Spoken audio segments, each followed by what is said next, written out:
definition of magnificent. Then he seems to delight in soaring through gale force winds and have been known to climb thermal love drafts up to about 4 miles high, diving down to speeds up to about 200 miles per hour, with enough strength in these huge feet to pierce the skull of a wolf. Cunning, intelligent, and bold, diving in from the sun to blind their prey, or even using stealth-like tactics to cut off their means of escape. This has not gone unnoticed by the Native Americans in the Great Plains. The golden eagle feathers given to warriors as a sign of bravery, and the long flowing headdress worn by a native chief represents a lifetime of valor. In Judeo-Christian belief, eagles have been symbolically mentioned in both the Old and New Testament. As in Isaiah, they shall mount up on wings as eagles. Eagles have oppressed many cultures and religions around the world, with the final eagle you will see here today being the symbol of a mighty nation, the Iroquois. Today it is a symbol of a much higher country. Mike will be right out with that bird, but for now, this is Mighty Tecumseh.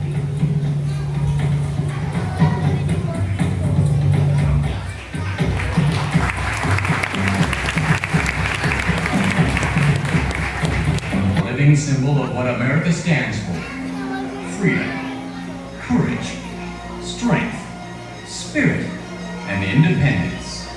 The bald eagle. Folks, a big round of applause for this beautiful bird. On her behalf, thank you very much. I'd like to introduce you Spirit.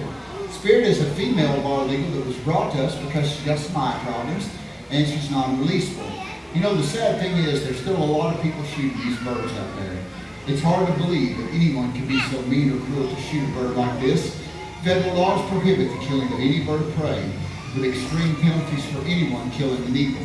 Now you might even ask, where the bald eagle gets its name? Well, as you can see, they're obviously not bald, but bald in this sense refers to an Old English word that just means white-headed. Now they get that white-headed tail when they're about 5 years old. Prior to this, they are a brownish bird. This bird's other name, the American eagle. It's been our nation's symbol since 1782. A resident of North America, they abide near large rivers, lakes, and oceans, where they catch their favorite food, which is fish. Now they will eat waterfowl, various mammals, reptiles, and sometimes even carrion. It is one of the largest birds of prey in North America. Some Alaskan females can reach a wingspan of about 8 feet, a length of 42 inches, and a weight of 16 pounds. Now their breeding life usually begins at about 4 or 5 years. And at this point, a lifelong mate is selected, and folks, they will only remate if their faithful companion should die. Now the pair will soon choose a nest site. Usually they'll pick a large tree near water, and they'll use their nest year after year, adding new materials to it each year until sometimes these nests can weigh a ton or more. 1 to 3 eggs are usually laid. Incubation done by both parents. Now the eggs hatch in probably 35 to 45 days. The young grow rapidly. They reach adult size and make their first flights at only 12 weeks. Sadly, only about half the birds hatched in a given year will live to see their second spring. Our non-releasable breeding pairs here at Dollywood, they help contribute to our wild population. And folks, we're very proud to announce as of this year, we've now released 141 bald eagles in the foothills of the Great Smoky Mountains. Thank you very much. You know, this is all in an effort just to repopulate these beautiful birds in our area. As you can see, their comeback is in full swing, but in the early 70s, they had some problems. Their numbers dropped to an all-time low of only 417 pairs in the lower 48 states.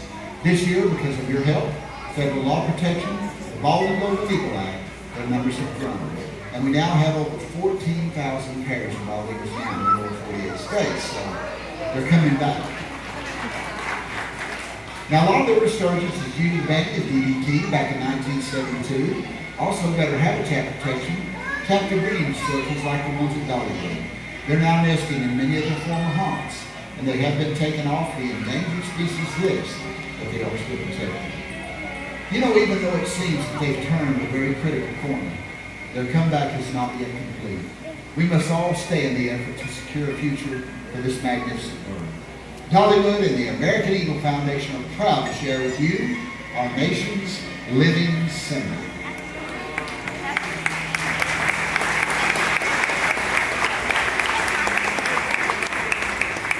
You know, folks, it's up to us all to preserve what we have left and to repair what we've damaged. We did not inherit this earth from our parents. We born it from our children. God's great audience today. We appreciate you being here. Also, we have one more bird coming out all the way from Africa.